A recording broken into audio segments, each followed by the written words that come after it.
Sobat Alam semuanya, perkenalkan saya Nadia Permatasari sebagai Kepala Bidang Kajian Hukum dan Lingkungan Mahupala periode 2023-2024. Dan di sini kami akan mengadakan program yaitu BBM. Apa itu BBM? BBM adalah Bincang Bareng Mahupala, di mana program ini akan terus mengangkat isu terkait lingkungan maupun hukum dan akan mengundang narasumber-narasumber yang inspiratif. Dan pada episode pertama kali ini, saya akan mengangkat tema Sampah Tertata, Bumi Sehat, Katakan Tidak pada Open Dumping. Dan pada episode pertama kali ini juga saya ditemani oleh narasumber yang sangat inspiratif bagi kita semua, sosok perempuan hebat, yaitu Ibu Lala. Halo Ibu Lala, selamat siang. Selamat siang. Dan boleh Ibu Lala untuk menyapa Sobat Alam semuanya yang sedang menonton dan juga memperkenalkan diri. Baik, terima kasih. Kalau Sobat Alam kita panggilnya apa? Sobat Alam atau apa? Ada nama yang lain? Enggak, Sobat Alam, teman-teman kita dulu. Baik, hai semuanya Sobat Alam. Perkenalkan, nama saya Siti Pahlawati. Tapi lebih kenal, lebih keren, lebih bekennya itu dipanggilnya Lala. Lala Subara. Subara itu nama suami sebenarnya.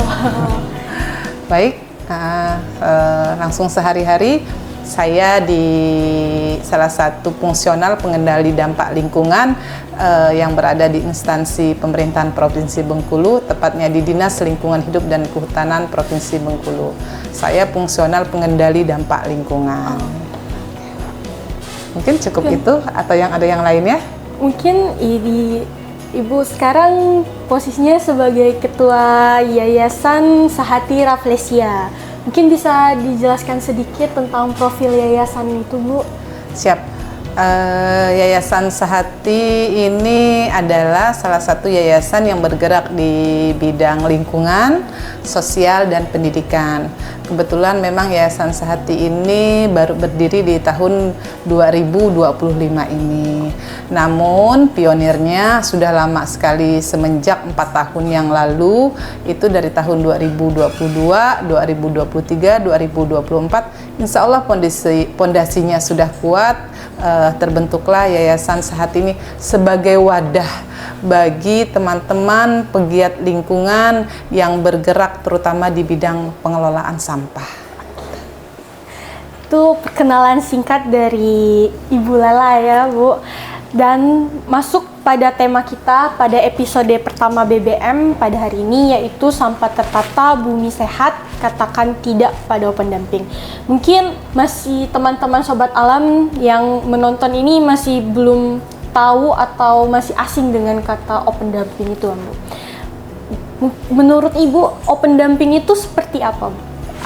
Ya baik, berdasarkan peraturan pemerintah nomor 18 tahun 2008, seharusnya semua TPA yang ada itu tidak boleh lagi namanya open dumping. Kota Bengkulu mempunyai 9 TPA. Sebenarnya sudah dibangun secara sanitary landfill.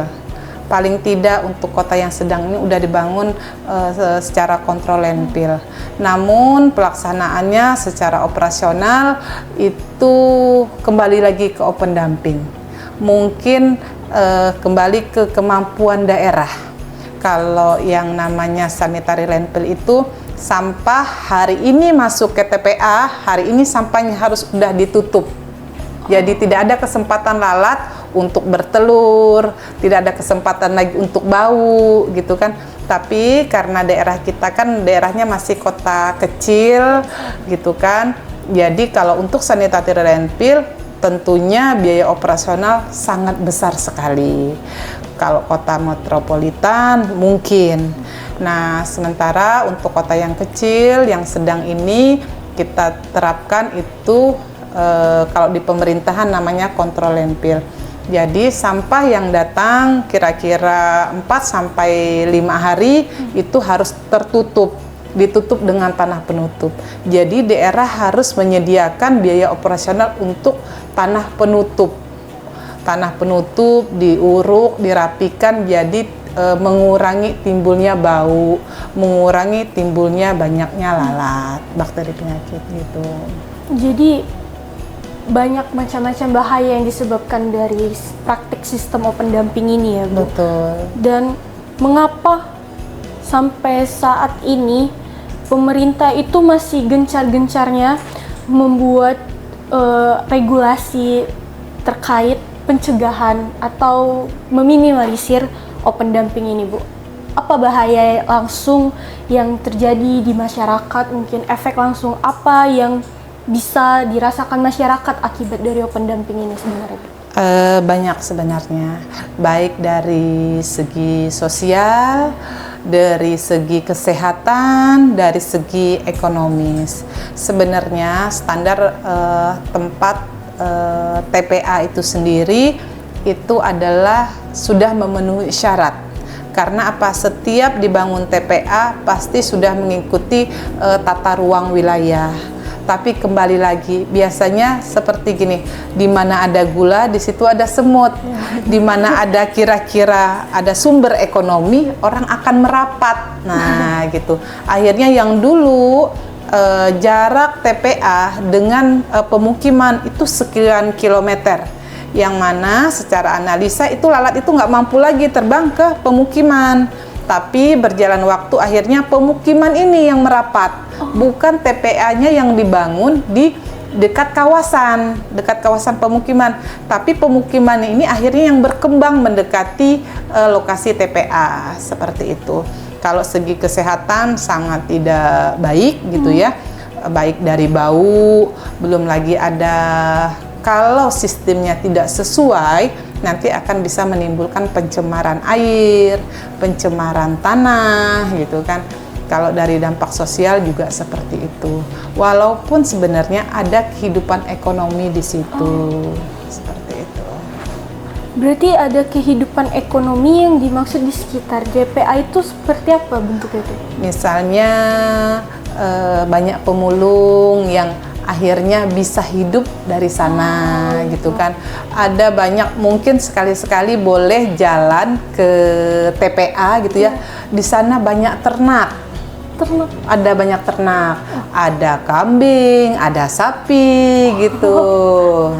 Gitu. Jadi warga sekitar di permukiman sekitar TPA itu ternak sapi, ternak kambing di TPA itu? Sebenarnya tidak mesti warga di seputaran kawasan TPA ya. Ada memang warga yang tinggalnya di mana tapi mencari nafkahnya di TPA. Misalnya kan memulungnya di lokasi TPA. Ada juga yang akhirnya yang kemungkinan sebagian susah mencari pakan ternak, ya udah ternaknya sebagian dilepas di situ. Di TPA itu.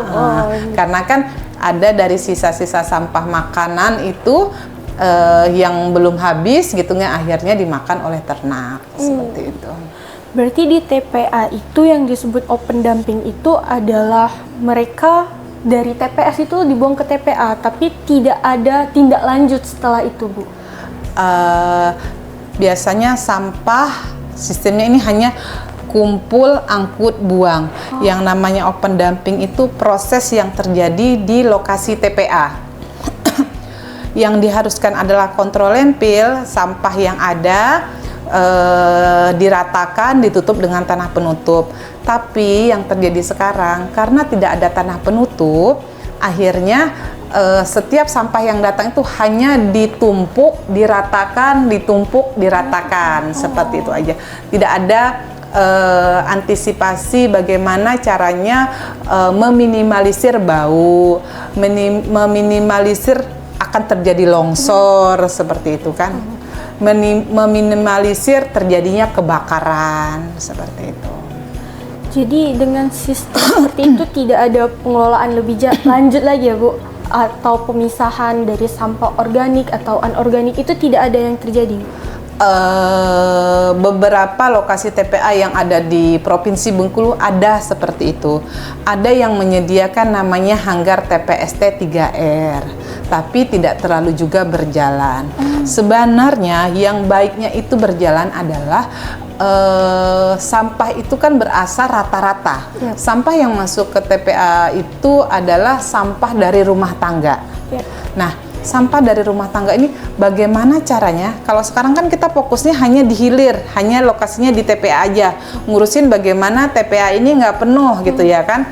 Nah, kami dari Yayasan Sehati melalui kelompok kader lingkungan, kami balik.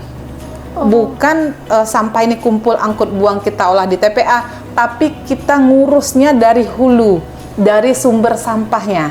Misalnya sampah ini kan kebanyakan sampah rumah tangga, biasanya dari rumah tangga gitu kan. Jadi kita fokusnya ke rumah tangga gitu. Jadi sampah-sampah yang dari rumah tangga di yayasan ini merupakan salah satu alternatif atau cara pencegahan dari open dumping ini ya Bu? Betul. Jadi dilakukan pengelolaan sebelum mereka lanjut ke hilir tadi? Iya, dibuang ke TPA tadi. Ya. Jadi pengelolaan yang baik yang biasa dilakukan oleh kelompok yayasan itu apa saja bentuknya itu? Salah satunya adalah kita melakukan bentuk penyadaran. Penyadaran. Program ini berawal dari kegelisahan gitu ya. Kegelisahan. Tentunya teman-teman juga mengundang kami mungkin gelisah juga nengok sampah di sini gitu ya. Sama. Alhamdulillah kita satu frekuensi gitu ya. Sama-sama merasa terpanggil. Dulunya juga kami seperti itu. Kami merasa terpanggil melihat sampah di mana-mana gitu ya. Sementara lokasi TPA sampah itu sudah tidak mampu lagi menampung sampah warga Kota Bengkulu, khususnya Kota Bengkulu ya. Nah, akhirnya kita mencari formula yang tepatnya seperti apa sih kalau kumpul angkut buang, sementara jumlah orangnya banyak, lokasi TPA-nya hanya seperti itu aja. Pastinya TPA-nya cepat penuh gitu kan. Jadi apa nih yang harus kita lakukan? Kita harus melakukan mengelola sampah dari sumbernya. Salah satunya dari rumah tangga. Dari rumah tangga kita belajar, memberikan pemahaman, mengedukasi bagaimana sampah yang selama ini dihasilkan biasanya dikumpulkan di rumah, disimpan di depan rumah, terus diangkut dibuang ke TPA. Nah, sekarang kita mengedukasi bagaimana caranya sampah yang kita hasilkan itu tidak semuanya dibuang. Yang bisa kita olah, kita olah. Yang tidak bisa kita olah, baru dibuang. Namanya residu. Seperti itu. Kami juga ada melakukan program yaitu Jumpasti. Jumat tanpa sampah plastik. Jadi setiap hari Jumat itu kami dilarang membawa sampah plastik ke sekretariat Maupala. Tapi kami berpikir juga untuk bukan hanya tidak membawa, tapi kami ingin mengelola gitu Bu. Mengelola sampah plastik yang ada. Di hari-hari yang lain mungkin teman-teman ada yang membawa sampah plastik. Itu juga kami ingin mengelolanya itu menjadi sesuatu gitu Bu. Apa bisa ada pernah pengelolaan sampah-sampah itu dijadikan sebuah produk dari yayasan gitu? Kebetulan yang kita dampingi ini adalah kelompok-kelompok masyarakat ya, yang biasa kita sebut kader lingkungan tadi, rata-rata ibu-ibu rumah tangga. Karena biasanya sumber sampah itu dari dapur gitu ya. Nah, seperti tadi yang kami sampaikan, sampah yang bisa diolah, misalnya yang organik. Yang organik harapannya itu selesai di rumah tangga. Jadi yang anorganik itu sebisanya kita olah menjadi bahan kerajinan. Saya selalu pakai tas tas yang saya pakai kayak gitu ya. Nah, kami mengajari teman-teman membuat kerajinan dari daur ulang sampah. Dari semua jenis saset bisa dibuat. Semua jenis saset, dari saset ukuran terkecil sampai saset ukuran yang besar, misalnya deterjen ukuran hampir 2 kilo itu kita bisa buat. Gitu. Saya kalau pergi-pergi selalu pakai tas itu dan orang bilang tuh, ih cantik ya gitu ya, menarik gitu ya. Jadi siapapun yang mau minta diedukasi, silahkan berkabar, nanti kami akan mendampingi. Selama ini kita punya namanya penyuluh lingkungan. Nah, penyuluh lingkungan ini datang ke RT gitu yang berada di setiap kelurahan untuk mendampingi ibu-ibu kader lingkungan. Namun dengan keterbatasan gitu kan, di Yayasan Sehati siap mendampingi ibu-ibu yang belum puas mendapat pelatihan dari penyuluh lingkungan. Jadi misalnya begini, si penyuluh lingkungan ini telah mendampingi ibu-ibu belajar membuat kerajinan, bikin tas gitu ya, bikin tas, terus udah kayak gitu ternyata nggak selesai. Belum tentu semua orang itu langsung hari ini diajarin, hari ini langsung bisa kan. Nah, karena keterbatasan dari teman-teman penyuluh, di Yayasan Sehati bisa mewadahi itu. Kita belajarnya biasanya setiap hari Kamis kalau nggak salah ya. Nanti bisa kontak lebih lanjut dengan adminnya di sana. Kita belajar tergantung permintaan teman-teman. Misalnya kami mau belajar bikin kerajinan dari saset gitu kan. Sejauh ini di Yayasan Sehati sudah punya bahannya. Nanti di sana diajarin bagaimana caranya memotong, bagaimana caranya melipat, bagaimana caranya merangkai, atau mau belajar bikin kerajinan dari cup minuman gitu ya, dari cup minuman dijadiin tempat tisu, dijadiin tempat keranjang minuman. Tergantung teman-teman pengennya punya bahannya apa, minatnya kemana, nanti kami akan mewadahi itu. Pengennya belajarnya apa, mau ngapain, bikin apa. Namun mereka belajar ini kadang tidak mempunyai bahan praktek ya. Nah, hasil kerajinan tidak boleh dibawa pulang. Iya, karena bahan prakteknya kita sediakan. Boleh dibawa pulang kalau teman-teman misalnya adek nih mau belajar, Bu, kami mau pengen belajar bikin kerajinan, bilang seperti itu kan, bawa bahannya, nanti hasil kerajinannya boleh dibawa pulang. Seperti itu. Jadi itu salah satu cara kita untuk mencegah dampak dari open dumping itu ya, Bu. Jadi banyak cara kan, Bu ya. Salah satunya dengan mengelola sampah itu kembali. Betul.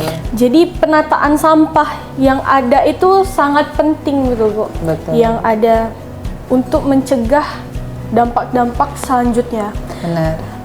Dan yang saya tahu itu, Bu, bank sampah ini cuma ada di Indonesia gitu, Bu. Oh gitu ya, alhamdulillah. Mudah-mudahan yang paling banyak bank sampahnya ada di Kota Bengkulu. Amin, amin. Dan hidup semua maksudnya. Jadi cuma ada di Indonesia, berarti sampah yang di Indonesia ini sangat banyak yang dihasilkan daripada sampah-sampah di luar negeri. Menurut Ibu, gimana itu, Bu, cara kita menyadarkan masyarakat, sobat-sobat alam yang ada itu untuk terus mengelola sampah agar tidak terjadi lagi sistem praktik open dumping itu, Bu? Salah satunya adalah pilah olah sampah, bertanggung jawab terhadap sampah yang dihasilkan. Jangan menganggap sampah itu adalah tanggung jawab pengelola sampah. Jangan sampai berasumsi nanti ya udahlah ada dinas yang ngurusinnya, ada dinas lingkungan hidup kota yang ngurusinnya, ada dinas lingkungan hidup provinsi yang ngurusinnya gitu kan. Nanti kalau yang sakit ada yang bidangnya yang ngurusinnya gitu kan. Ayo kita sama-sama mengambil peran gitu ya, mengambil peran. Sampahmu tanggung jawabmu. Kalau di kota besar, mungkin karena kotanya sudah metropolitan, kita bisa lihat semua ada salah satu negara yang membangun kota dari sampah, gitu kan. Sebenarnya dia bukan membangun kota dari sampah, tapi itu adalah residunya. Sampah yang benar-benar sama sekali sudah tidak bisa diolah, sudah diproses, dan itu akhirnya dilakukan penimbunan. Bukan sekonyong-konyongnya sampah ditumpuk, gitu kan, sampah ditumpuk nanti didirikanlah suatu kota gitu kan, enggak.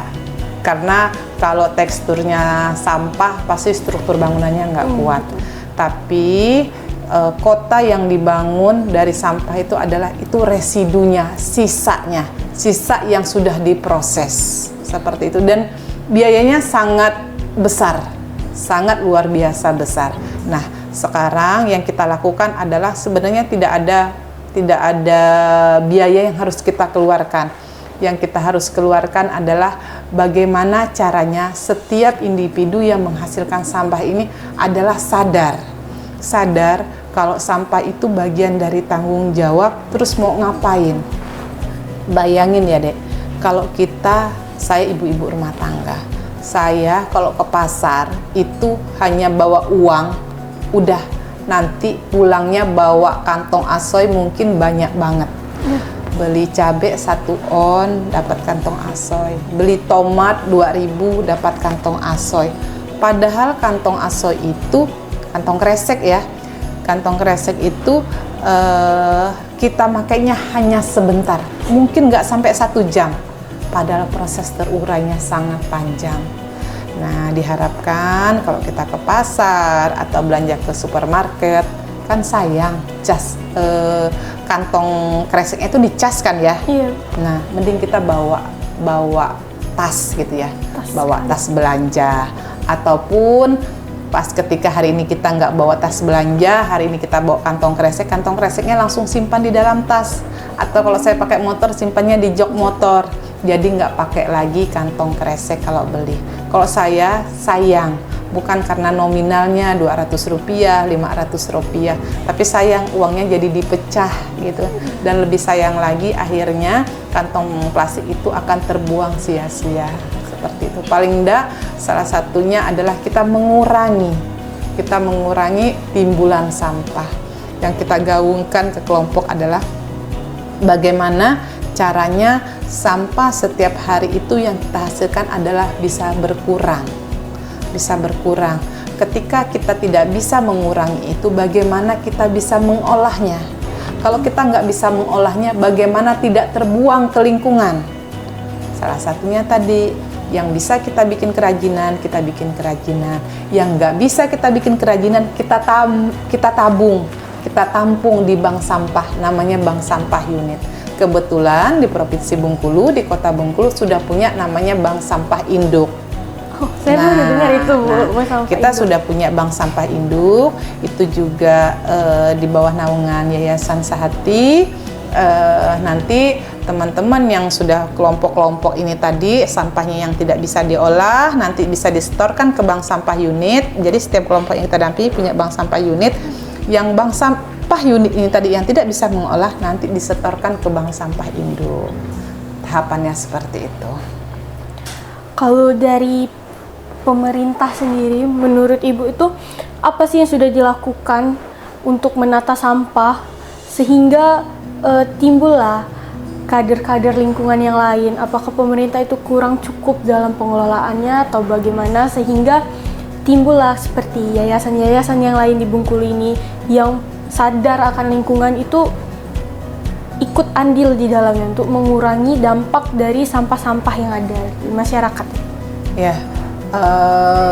Sebenarnya kalau dari pemerintahan sudah berupaya semaksimal mungkin. Namun sistemnya kalau pemerintahan ini kan tidak ada sesuatu itu yang terus secara kontinu gitu kan. Misalnya kecuali pelayanan seperti Dinas Lingkungan Hidup Kota yang menjemput, tapi mereka sudah tertentu siapa yang dijemput, siapa yang dilayani. Nah, kalau bentuk pendampingan seperti ini bentuknya namanya stimulan. Stimulan itu pancingan. Mereka mendampingi, diharapkan mempunyai kesadaran dan akhirnya mereka bisa mandiri. Nggak bisa kalau terus menerus, ibaratnya seperti anak kecil aja yang mungkin umur 5 bulan, 1 tahun kita suapi, 2 tahun kita suapi, umur 3 tahun mungkin nggak lagi disuapin, dia udah bisa menyuap sendiri walaupun berantakan, 5 tahun udah bisa mandiri, 7 tahun sudah rapi makannya, harapannya seperti itu. Sejauh ini yang dilakukan pemerintah sebenarnya sudah maksimal gitu kan, cuman itu kembali lagi ke kesadaran dan SDM gitu ya, dan SDM karena baik dari pemerintah pusat, dari pemerintah daerah, mereka salah satunya sudah memfasilitasi, biasanya ada kawasan-kawasan itu ada namanya TPST 3R. Tempat pengelolaan sampah terpadu khusus kawasan. Jadi menangani sampah di sana. Tapi akhirnya ada yang berjalan juga ada yang tidak. Kembali lagi ke pengelolanya. kembali ke individu yang mengelolanya, kelompok yang mengelolanya. Mereka harus sadar, tidak bisa pemerintah itu harus terus gitu ya, karena sifat pemerintah adalah stimulan, pancingan. Hanya memberi setahun, 2 tahun harapannya mereka sudah mandiri. Karena pemerintah juga banyak PR-PR yang lain seperti itu. Jadi ayo kita sama-sama berkontribusi ya, berkontribusi, sapahmu, tanggung jawabmu. Kita harus sama-sama ikut terlibat, gitu kan. Jadi dampak dari sampah-sampah yang ada ini sangat besar terasa ya Bu ya. Salah satunya itu pencemaran lingkungan, udara, dan juga mengganggu ekosistem yang ada. Betul. Jadi sampah-sampah itu juga bisa mengurangi kualitas tanah ya Bu. Kualitas tanah, air, dan juga udara. Perubahan iklim juga itu bisa disebabkan oleh sampah katanya itu Bu. Benar. Itu gimana itu Bu? Kenapa bisa perubahan iklim itu disebabkan oleh sampah? Nah, benar, salah satu namanya proklim ya, itu adalah bagian dari pencemaran lingkungan yang salah satunya bersumber dari sampah. TPA itu juga salah satu penyumbang gas metan kalau kita tidak mengelolanya secara baik. Standarnya sebenarnya udah dibuat, kalau di TPA itu sudah ada namanya penangkap gas metan, tapi kembali lagi ke daerah yang mengelolanya, sudah berjalan apa tidak sesuai dengan peruntukannya gitu kan. Nah, salah satunya bagaimana caranya untuk menekan proklim ini tadi, cuaca yang tidak menentu, cuaca yang ekstrim, gagal panen gitu ya. Salah satunya dari sampah itu ya ini tadi, hal-hal yang kecil, hal kecil aja kita melakukan, bukan lagi buang sampah pada tempatnya. Kalau dulu kita namanya bilang kan buanglah sampah pada tempatnya. Kalau sekarang kita harus bisa naik kelas, jangan buang sampah pada tempatnya lagi, tapi buanglah sampah sesuai dengan jenisnya. Sesuai dengan jenisnya, terpilah. Ketika terpilah kita bisa manfaatkan, gitu. Jenis sampah-sampah yang bisa dimanfaatkan itu yang seperti apa itu? Ada kriterianya khusus atau gimana? Iya, sebenarnya semua jenis sampah itu kita bisa olah, gitu ya. Tapi di kelompok yang kita dampingin itu hanya batas saset. Yang diterima di bank sampah induk itu hanya batas kardus, buku, plastik-plastik, cup minuman, tidak dalam bentuk kantong kresek atau kantong yang plastik yang bening itu gitu ya. Di Sehati gitu ya, di bank sampah induk provinsi itu belum ada harganya, tapi bisa disedekahkan karena ada beberapa juga komunitas yang lain yang membutuhkan bahan itu untuk dijadikan BBM, dijadikan minyak, bahan bakar minyak. Itu sejenis solar, namanya apa tadi ya, Petrasol kalau nggak salah. Kebetulan ada salah satu komunitas di Kota Bengkulu ini juga yang sudah melakukan mengubah sampah menjadi bahan bakar, seperti itu. Di kita di bank sampah induk itu belum ada harganya, tapi kita punya wadah untuk menyalurkan itu, bisa disedekahkan ke teman-teman pegiat lingkungan, karena pegiat lingkungan ini banyak ya Dek ya. Disumbangkan di sana sebagai bahan baku untuk pembuatan bahan bakar gitu. Jadi itu kriteria-kriteria yang ditampung di yayasan gitu ya Bu. Setelah jadi tuh produknya tuh, itu nanti bakal dijual atau di kayak gimana itu kelanjutannya? Sejauh ini kelompok-kelompok yang kami damping itu masih berjualnya masih di batas media sosial. Insya Allah kedepannya kita mempunyai namanya Galeri Sehati, tempat-tempat di mana semua hasil kerajinan dari kader lingkungan itu bisa tampung. Yayasan Sehati juga sudah ada di Shopee gitu udah ya, ada kalau Shopee. mau lihat-lihat barang gitu ya, hasil kerajinan kader. Di Galeri Sehati juga gitu kan. Walaupun sebagian dari mereka ada yang menjual secara personal, karena sekarang kan kalau mau jualan bisa jualan di Facebook, bisa jualan di IG, bisa dijualan di media sosial lah ya, lebih gampangnya seperti itu. Yang mereka belum bisa menyalurkan ataupun hasilnya belum laku, nanti kami dari Yayasan Sehati bisa membantu untuk melakukan pemasaran tersebut, seperti itu. Itu jenis sampah-sampah yang dapat dikelola, Bu. Dikelola yang dibikin kerajinan. Dan ada jenis sampah mungkin yang paling berbahaya atau yang paling berdampak untuk merusak lingkungan itu, ada kriterianya tertentu atau semua jenis sampah atau gimana itu? Kalau di Yayasan Sehati kita itu fokusnya untuk sampah rumah tangga dan sejenis sampah rumah tangga. Walaupun di rumah tangga itu juga tidak menutup kemungkinan menghasilkan limbah B3. Salah satunya baterai, terus lampu TL. Sekarang kan sebaiknya kita sudah menggunakan lampu LED. Terus mungkin ada aki bekas kayak gitu kan, ataupun minyak jelantah yang sebenarnya dia bukan dari limbah B3, bukan bahan B3 gitu ya. Tapi kalau kita buang ke lingkungan juga sangat merusak lingkungan gitu kan. Sebaiknya minyak jelantah itu ditampung dan itu bisa disetorkan. Saat ini memang Bank Sampah Induk khususnya yang provinsi belum menerima minyak jelantah. Tapi kami pun bisa mengarahkan. Kalau tadi plastik yang kami belum laku, ada yang memanfaatkannya sama minyak jelantah juga, daripada dibuang ke badan lingkungan, jauh mencemari lingkungan. Ada juga komunitas yang menerima minyak jelantah tersebut.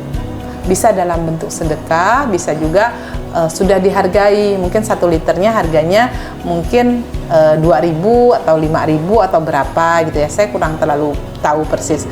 Cuman saat ini di Bank Sampah Induk Provinsi belum menerima itu gitu ya. Mungkin kalau memang ada jumlahnya sudah banyak, sudah terkoordinir gitu ya, mungkin kedepannya insya Allah Bank Sampah Induk Provinsi yang di bawah naungan Sehati bisa berkembang, bisa menerima semua jenis sampah gitu.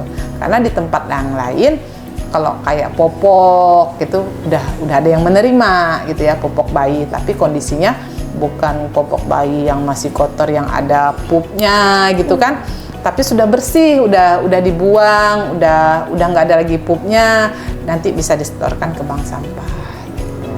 Saat ini di Sehati hanya menerima sampah khusus di Bank Sampah Induk ya, Bank Sampah Unit menerima sampah khusus anorganik dalam kondisi kering dan bersih, tidak termasuk limbah B3. Kayak bekas, maaf saya sebut merek ya, bekas racun nyamuk gitu kan, itu kan termasuk limbah B3 juga. Nah, nanti itu bisa kita buang melalui layanan penjemputan sampah, nanti ada dinas yang mengurusnya. Terus tadi itu Pak ya, saya baru baca itu ada artikel katanya di Bengkulu ini bakal ada penataan sampah dengan memperluas kawasan TPA itu menggunakan sistem sanitary landfill ya Bu. Dan anggarannya itu cukup lumayan fantastis ya Bu, 3,5 miliar. Mungkin apa itu Bu yang membedakan sistem sanitary landfill dengan sistem open dumping yang biasanya di TPA itu Bu?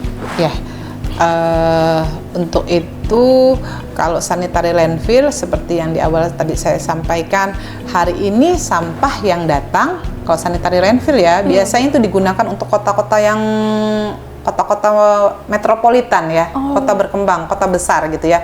Hari ini sampah, karena sampah yang masuk itu tonan jumlahnya. Kalau kita kan mungkin paling banyak 1 ton, 2 ton, mungkin kalau di sana udah berapa ton gitu ya, udah 10 ton gitu kan.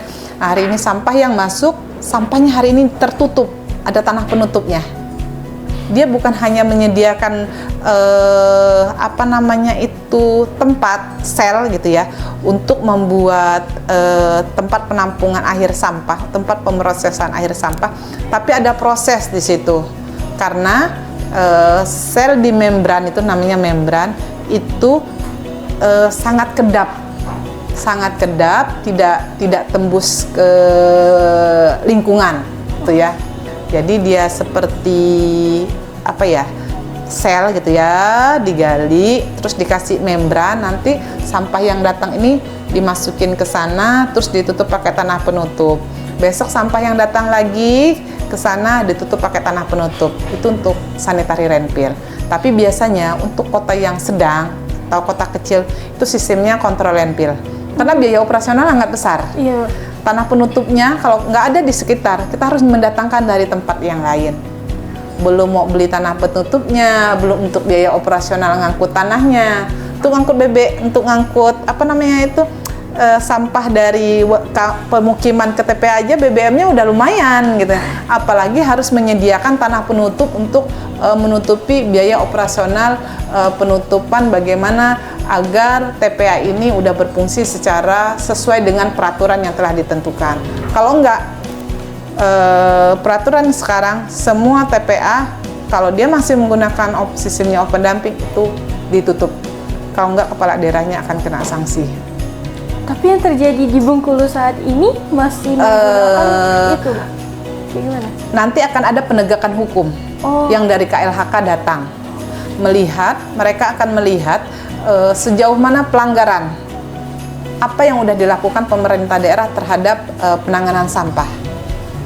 Nanti dari penegakan hukum akan menganalisa, akan mengkalkulasikan kesalahannya ada di mana gitu ya. Karena ada beberapa, salah satu wilayah yang ada di Indonesia ini penanganan TPA sampahnya tidak tertangani dengan baik, akhirnya kepala dinasnya tersanksi gitu. Jadi bakal ada kepala dinas yang mengecek langsung ke lokasi TPA yang ada di Bengkulu ini, Bu? Biasanya ada tim dari KLHK, dari kementerian. Langsung dari kementerian? Dari kementerian. Karena dari mereka nanti akan ada penegakan hukum. Namun sebelum ada penegakan hukum pastinya kan ada peringatan-peringatan terlebih dahulu. Daerah harus melakukan apa, sejauh ini sudah ngapain gitu kan. Pasti akan ada analisa-analisa dari tim penegakan hukum Kementerian Lingkungan Hidup dan Kehutanan Provinsi Bengkulu. RI ya, KLHK RI. Begitu ya, Bu ya? Iya. Jadi bakal ada pengecekan langsung kalau misalnya dirasa ini melanggar gitu, bakal kena sanksi kepala daerahnya. Iya. Walaupun mereka tidak datang langsung, sistem pelaporannya itu kan sudah online dan mereka bisa melihat dari jarak jauh. Kalau kata orang itu, kita tidak bisa lagi ngicu-ngicu. Dari jauh sekarang kan udah canggih gitu ya. Iya, betul. Sekarang udah canggih. Mereka udah bisa melihat melalui satelit. Oh, Kota Bengkulu ini udah kayak gini nih kondisinya. Oh, kabupaten ini udah kayak gini. Mereka udah bisa menjangkau dari jauh. Udah lihat dari jarak jauh melalui satelit, oh kelihatan perkembangannya seperti ini, dan mereka biasanya melakukan langsung ke lapangan, melihat, memverifikasi di lapangan sejauh mana pencemaran yang disebabkan oleh TPA ini sendiri, apa yang udah dilakukan pemerintah setempat, antisipasi seperti apa, seperti itu. Baik, jadi sampah-sampah yang ada di lingkungan itu sangat berbahaya, Bu ya, baik dari segi kesehatan maupun dari segi ekonominya juga, Bu. Terus dari segi lingkungan. Jadi untuk sobat-sobat alam di rumah ini, Bu, mungkin yang sedang menonton, adakah pesan-pesan khusus, Bu, untuk mengurangi, mencegah atau peduli terhadap lingkungan sekitar mereka akan bahayanya sampah yang berserakan ini? Harapannya adalah sadar terhadap kewajibannya gitu kan, karena setiap individu itu baik dari yang kecil bahkan masih dalam kandungan sudah menghasilkan sampah. Kenapa? Ibunya minum susu formula, menghasilkan sampah kan ya. Nah, semua individu yang ada di dunia ini, di bumi ini, itu kan, semuanya menghasilkan sampah, sadar itu adalah bagian tanggung jawab mereka, bagian dari tanggung jawab masing-masing, dan ayo melakukannya secara konsisten. Misalnya hari ini kita beres-beres rumah, terus kita nggak peduli lagi, kan percuma. Melakukan hal yang kecil tapi konsisten, seperti tetesan air di atas batu. Walaupun dia kecil, tapi kalau dia konsisten, gitu ya, lama-lama batu itu akan berlubang. Ya. Tapi kalau hari ini hujannya begitu deras, belum tentu dia mampu melubangi si batu ini tadi. Melakukan secara konsisten, terus menerus. Kalau kita namanya ada 3M, mulailah dari diri kita sendiri, mulai dari hal-hal yang kecil, dan mulai saat ini juga. Nggak usah nunggu besok, misalnya kita mau ngajak keluarga belum mau, untuk diri kita dulu. Kita melakukan dari diri kita dulu. Misalnya menggunakan kertas, bolak-balik, sudah kita pakai bolak-balik, mungkin jangan dibuang ke tempat sampah, kita bisa simpan, nanti kita bisa setorkan ke tempat sampah. Atau misalnya kita membuka makanan saset gitu ya, misalnya kita makan mie instan gitu kan. Kalau makan mie instan biasanya gimana? Buka, sobek gitu kan, terus udah gitu kan masukkan mie-nya, masukkan bumbunya masukkan lagi dalam bungkusnya. Kalau saya enggak, potong yang rapi, kertasnya kan bersih, langsung saya pisahkan. Yang terbuang apa? Hanya bumbu sama kecapnya aja, yang lain nggak kebuang. Artinya apa? Kita sudah mengurangi sampah. Ya, kurangin aja dari hal-hal yang kecil, tapi secara konsisten. Itu harapannya. Melakukan sesuatu secara konsisten dan terus-menerus, baik untuk sampah yang organik maupun anorganik. Jadi gitu sobat alam di rumah, bahaya yang disebabkan oleh sampah ini cukup berdampak ya Bu, di kehidupan langsung maupun di kehidupan mendatang. Baik dari segi lingkungan dapat merusak kualitas tanah, air, dan udara, dan juga salah satu penyebab perubahan iklim itu adalah dari sampah ya. Dan harapannya untuk kedepannya sobat alam di rumah itu bisa menguranginya, memulai dari hal-hal kecil terlebih dahulu, tapi dilakukan secara konsisten. Iya. Mungkin ada penyampaian nih Bu, untuk akhir dari pembicaraan kita pada hari ini, penyampaian untuk sobat-sobat alam di rumah agar mereka tetap peduli terhadap lingkungan kita sekarang ini. Baik, sobat alam.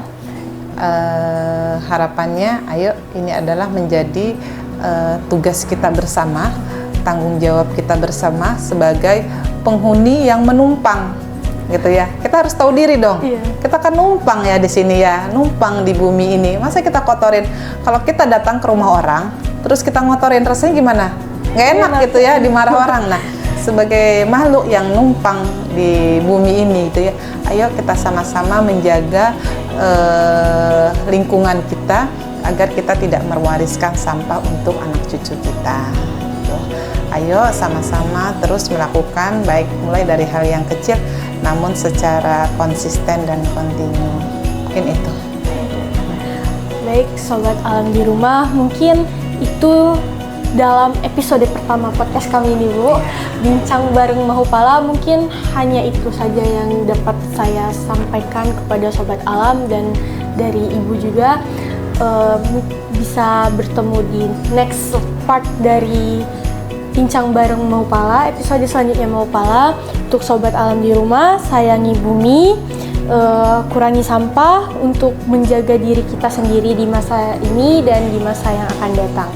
Baik sobat alam di rumah, itulah akhir dari cerita kami berdua pada hari ini. Terima kasih kepada Ibu Lala sudah menyempatkan diri untuk hadir dan berbagi kepada sobat alam semuanya. Akhir kata, Assalamualaikum warahmatullahi wabarakatuh. Saya tutup, sampai berjumpa di episode selanjutnya BBM. Saksikan terus BBM. Bye-bye.